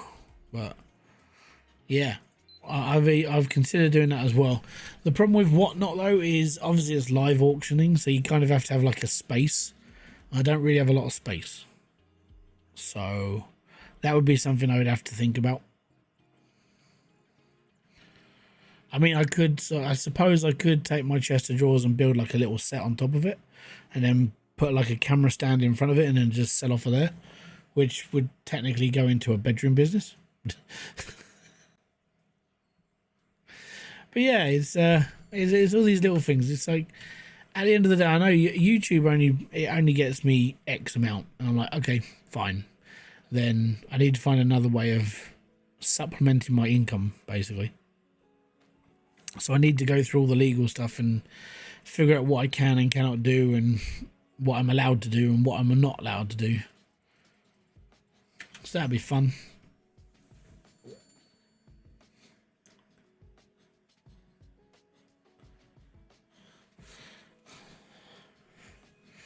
And it would get me out of like hoarding lots of crap.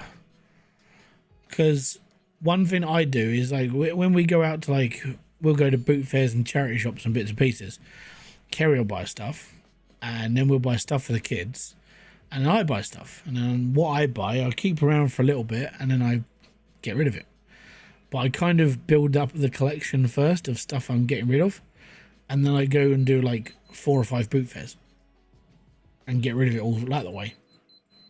And that's kind of, it's how I circulate stuff. I'm kind of like a weird, it's kind of strange. You know, I like it for a little bit, and I'm like, yeah, it's really cool, it's really nice and everything. And I was like, nah, I can't bother with it.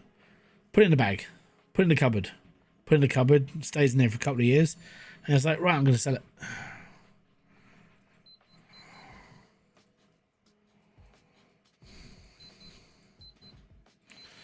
But if I wanted to go into an actual like part-time business, yeah, I've got to figure all that out.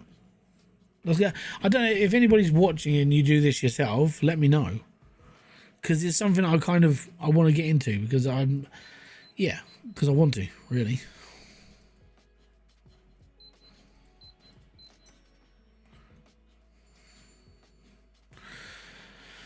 Day 7 and we're getting there. We've almost sold out of all the old crappy models.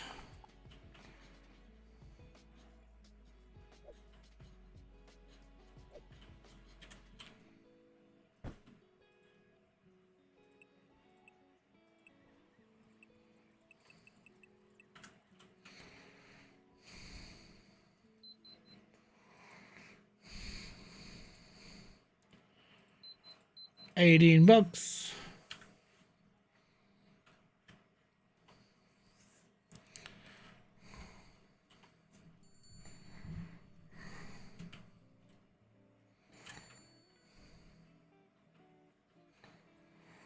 The models are getting better, but we are running out of stuff to sell.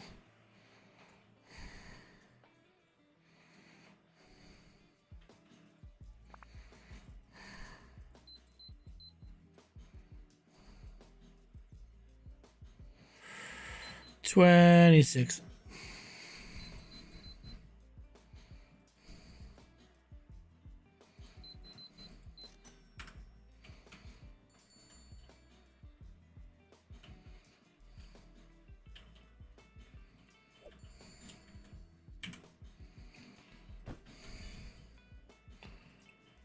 Right. Nearly. We've normally got we've almost got 2 runs of these stuff done. Almost. As soon as I'm done, I'm gonna like shut the shop and be like, I can't do anything else.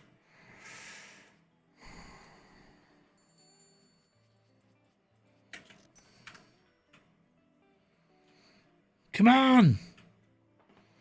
Do it now. You're just gonna have to take whatever I've got left, mate. That's it. I'm not doing nothing else. You couldn't find the nightcap? Well, that's a shame, isn't it?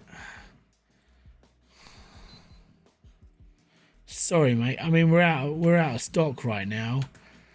Yeah. It's all I've got left. It's gonna take a hit on the old reputation.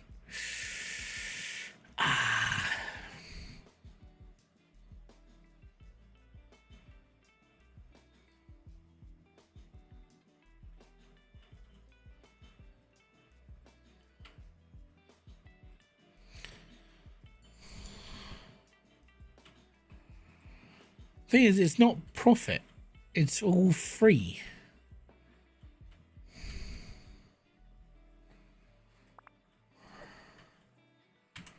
I mean, all I'm doing is 3D printing figures that I bought the plan for, and I buy a filament. That's it.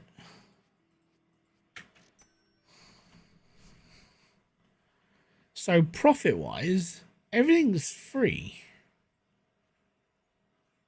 Technically.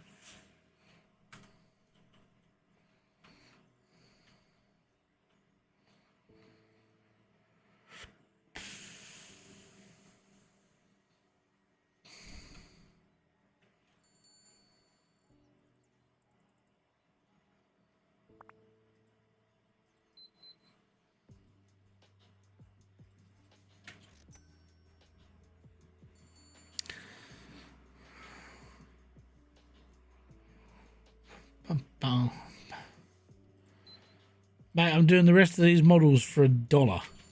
Like, all you got to do is buy them. Don't worry, I'll have a full stock of these later on.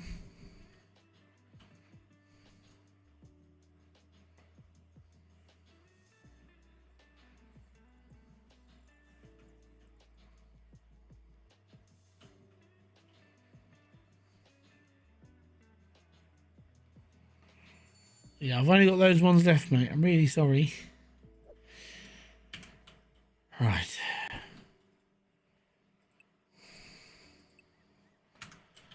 Having 2 of these machines would be a really good thing, but I think it's like having 2 of the really big ones would be a really good thing.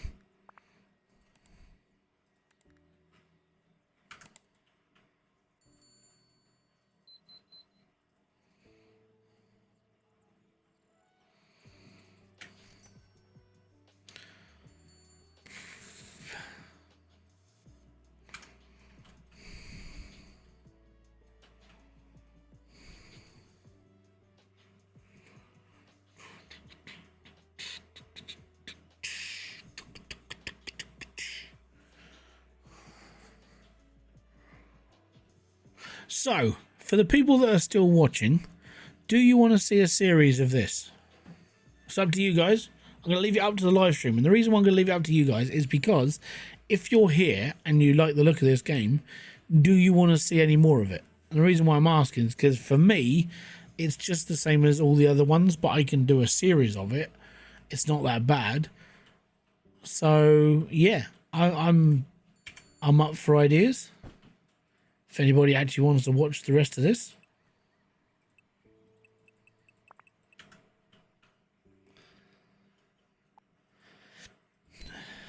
Yeah, that was my kind of thought.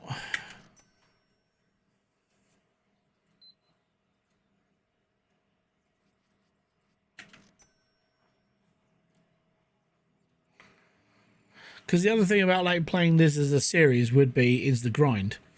The grind behind something like this is a lot.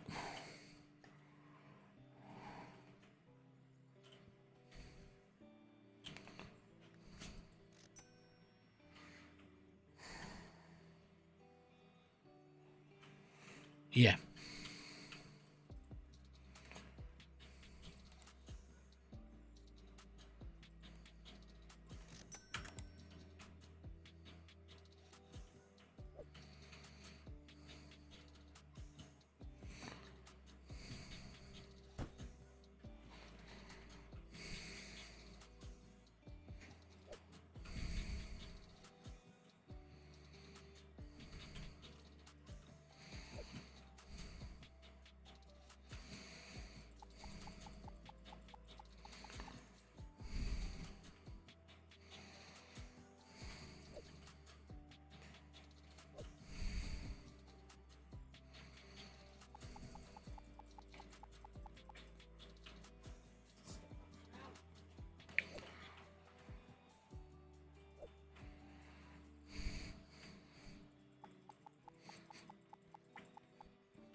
Because the thing about this is what you got to do with this is you've got to go through one collection, which is what I've done.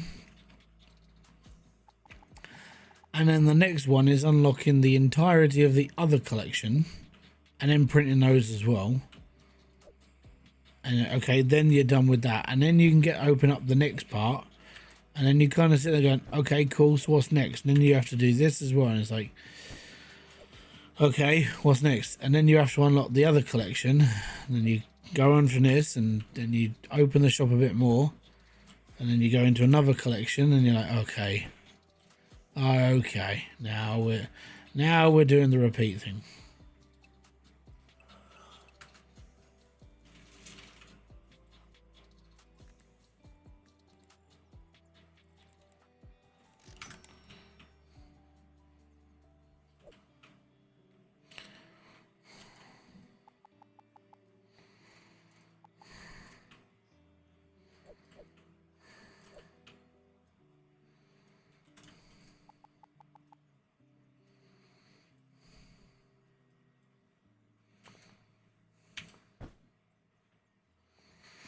And there we go. So now we got to put these in.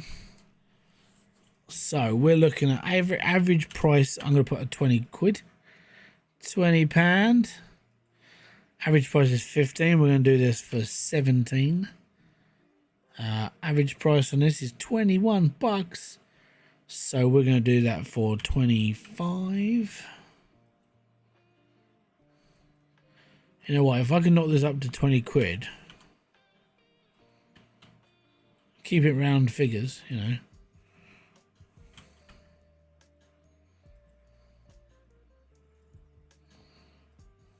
Oh, that'd be 20. Well, that's definitely 25. So yeah, the game loop of this is now that I've unlocked the fantasy animals. Excellent. I've unlocked the fantasy animals. So then we're printing the fantasy animals, and that's okay. And then what you've got to do after this is you've got to go to the next collection, which is these ones, the mini houses. So then you buy all the mini houses, and then you've got to put them on the shelf, but you've got to print them as well at the same time. So you'd have to be using like that printer, and then you can print off the mini houses, and then you have to store those up. And you're sitting there just going, okay, so now what? And the problem with the mini houses is if we go back to like this one, this is for small. So PLA printers, that's small. Resin printer, small. Laser printer, then we're looking at small stuff. So when we're looking at like small stuff, it's still small. So you would have to have like various, depending on how many models we're doing, depending on how many printers you're going to be running, and you got to whack all these out all every day on the day to get your stock up to it again, just so you make a lot more money. For me, this is a... So here we go. This is my final rundown because I'm going off to bed on it. So, the game itself is okay. It is a simulation game in a store on a road that we've pretty much seen before. It's a progression game, so you are progressing the stock so you make more money, so everything happens a little bit faster, and that's completely fine. The models, if I'm going to be brutally honest, they do look pretty cool. Obviously they're like standard asset stuff, and it's all right. Haven't got a problem with that. The only thing I have a problem with is the game loop itself. If you have played a supermarket game in the past, you've played this game. If you haven't played a supermarket game in the past, but you've worked in retail, you've played this game. So it's kind of, if you want that little hobby of like building models that are, in fairness, pretty cute, you'll be completely fine with this game, and it looks all right. But if you've played other supermarket games in the past, there's nothing really new about this game that kind of goes, you must play this game, unless you just enjoy collecting models. And at the end of the day, that's kind of why we played this sort of thing anyway, like TCG Card Shop or the car games where you're collecting like the Hot Wheels stuff. Again, they are collecting games where you have a little like passion over what you're finding and collecting yourself, and that's where this sort of thing comes to play. But with the ever increasing amount of supermarket games that are out there, this one doesn't really stand out as much as like previous titles. And what I showed you during this stream, there is an abundance of shop games. It's a good game. It's solid. It's got some nice models. Genuinely works better than other like shop games, but it's just another shop game. So take that with a pinch of salt. You've seen the stream, you've seen bits of the video. It's up to you if you pick it up. At the moment, if you are interested, this game's on offer on Steam. You can go and pick it up. It's a little bit cheaper, but at the end of the day, again, that's up to you. So I'm going to leave you with that. I hope you guys have enjoyed this stream. If you have, let me know in the comment section. If you're watching this on replay, let me know in chat if you've enjoyed the stream. And if you have, hit the like, subscribe and notification button below for all other updates. And I'll be back here another day with a brand new video, live stream, or whatever else I'm doing. I do apologise for the lack of content over the last couple of days, but I've been busy. It's summer holidays, kids are about, and I can't keep up with doing everything and doing this at the same time. So don't worry, when they're back at school, I'm back into my routine. Everything will be okay and we'll be fine. So until then, I'm going to say peace out, have fun, enjoy everything you guys do, have a great rest of your day, evening, afternoon, morning, or evening, or whenever you're watching this, and I'll see you in another one. Ah, boom. Fist bump to you. Boom.